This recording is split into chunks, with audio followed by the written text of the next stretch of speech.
Je 6:40 a nám práve začína náš 6. deň našej cesty hrdinov SMP. Teraz pobalím naše táborisko a zobudím kolegu, potom sa napapáme a začneme cestu. 7:20 a ja som sa práve dobalil, takže sa idem vydať na cestu. Kolegu sa mi zobudiť nepodarilo, ale však niekde ma hádam cestou dobehne. Môj ďalší cieľ je Cemiata, konkrétne dom dôchodcov, kde sa má dostávať ďalšia pečiatka v rámci cesty hrdinov SMP. Následne budeme pokračovať priamo na Kysak. Aj keď cítim, že mám jemne vlhké topánky, ponožky, gate, tričko mám úplne suché, tak proste tie metre z rána vždycky idú tak ľahko a s takým elánom, ale po takom 20. kilometri to vždycky z človeka opadne. Práve sa nachádzame v Cemiate, v domove dôchodcov. Práve som našiel, kde sa dáva turistická pečiatka. Takže to sme zvládli. Pečiatku už máme tu a môžeme pokračovať. 8:08 a ja sa nachádzam 448 metrov nad morom na Čertovom kameni.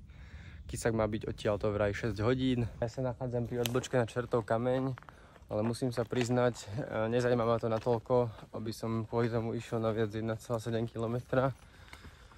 A skoro 100 metrov stúpania a klesania. Našli sme tohoto malého froša. Nakoniec sa podarilo nájsť ešte menšieho froša.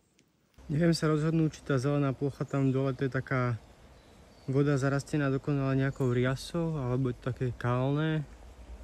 Je to zaujímavé. Ja práve prichádzam do Janova a majú tu nádherný, taký v podstate až záhon čakaniek. 10:03 a ja sa nachádzam na Radaticiach kostol. A pokračujeme do Ľubovca, vraj je to len 35 minút. Slnečko pomaly začína pražiť, ja sa nachádzam kúsok nad Radaticami a je tu taká krásna lipa, ktorá tu robí tento parádny tieň, v ktorom je strašne príjemne.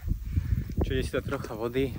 Neviem prečo, ale myslel som si, že od tej lipy, kde som sedel práve v chládku, automaticky po tejto slnečnej lúčke treba ísť smerom hore. Ale mýlil som sa, trebalo tam zabočiť a ísť rovno smerom dole. Čiže sa teraz vraciam a za chvíľku sme zase na trase. Ja sa nachádzam pri rázcestníku v Ľubovci, čo je 320 metrov nad morom.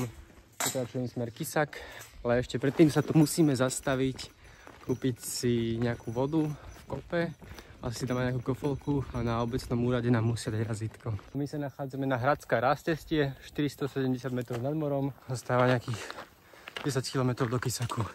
A neskutočne teplo.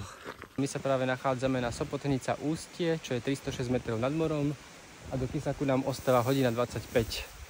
Tu budeme kráčať aj blízko Hornádu, čiže ak sa bude dať, tak sa asi pôjdeme aj namočiť, ale uvidíme, či okolnosti budú vyhovujúce. Práve kráčame smerom na Kysak pri Hornáde a je to tu také trocha zarastenejšie. Strašne veľa hmyzu a neskutočne teplo, je také dusné tu v tej tráve.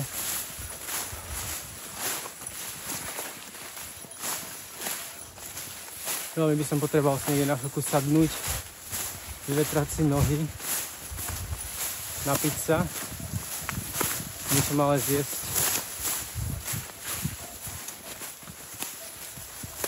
A konečne aspoň končí táto húština. Tienik.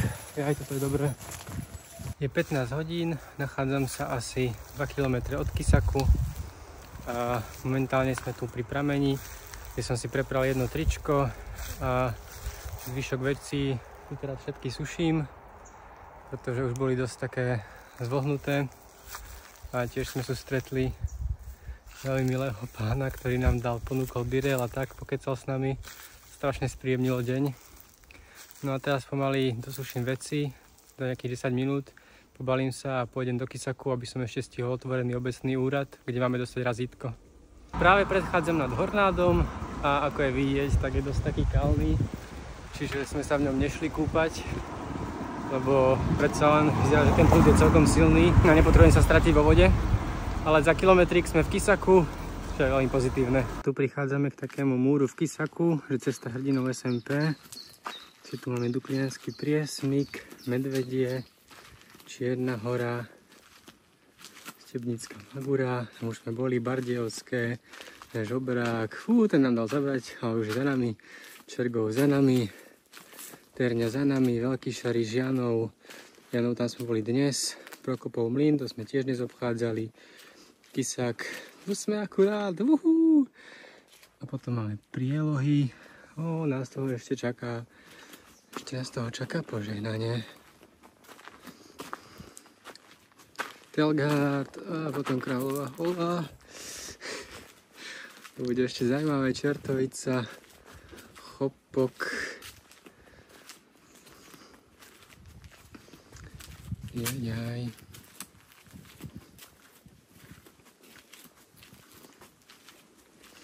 Vápeč, tu už budeme skoro doma v podstate.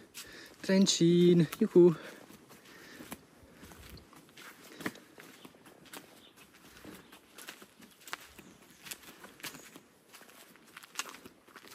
A je to tu Devín. Bodaj by to bolo také ľahké, naozaj. A tak potom nebola tá sranda. 16:21 a ja práve opúšťam Kysak. A teraz sa vydáme na posledných 10 km do našej útulne, kde spinkáme. Pár metrov za Kysakom som našiel takýto krásny potok. Úplne proste príjemná vodička. Svieže to je. Toto je krásny pocit. 18:06 a my sme práve vyšli na Janošikovú baštu. Je tu neskutočne krásny výhľad. Bolo to celkom dosť stúpania z Kysaku, riadne sme sa zapotili. Ale už za tento výhľad do tejto krásnej doliny to proste stálo za to. To je fakt parádne. Práve opúšťam Janošikovú baštu, čo je 523 metrov nad morom a pokračujem na Prielohy, čo ma byť až hodinu. 19:24 a my sa nachádzame na Prielohách, čo je 788 metrov nad morom a najbližšie je vraj sedlo Repy, ktoré má byť 25 minút. 8:30 a ja práve prichádzam na ceste nad Kráľovou studňou, čo je vlastne priamo nad miestom, kde budeme spať. Teraz už nám zostáva len kúsok zostúpiť po Modrej. A teda nadmorská výška 700 metrov nad morom. Práve prichádzam k útulni, v ktorej plánujeme spať.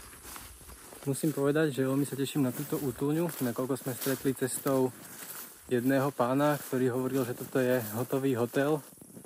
Dokonca je tu napísané, že objekt je chránený kamerovým systémom. Tak sa poďme pozrieť donútra. Ja si myslím, že toto bude fakt paráda. Minimálne zvonka, už teraz 10 z 10, takže poďme kúknúť, čo je vnútri. Je tu už síce dosť tma, ale musím povedať, že toto som ešte nevidel. Tu si môže človek zobrať rovno prezúvky. Tu je takto úložný priestor. Ďalší úložný priestor. Tu je normálne krb. A teraz tie postele. Tu je takto v podstate stolík, kde sa dá normálne jesť. Krásny stôl. Riad. Normálne riad. Dokonca všelijaké ingrediencie. A tu sú normálne madrace a prichystané návliečky. Teplomer. A ešte tu je horné poschodie. A ešte aj poschodíčko oproti. Tak, toto je krásna útulňa. Tu máme hneď aj Kráľovú studňu, ktorá teče úplne parádne, čiže ide aj sprcha. Toto bude nádhera. Je 9:30 a my sa už nachádzame v útulni pri Kráľovej studni. Už som si konečne vytiahol aj klobásočku, rošteky a nožík a ideme robiť hostinu.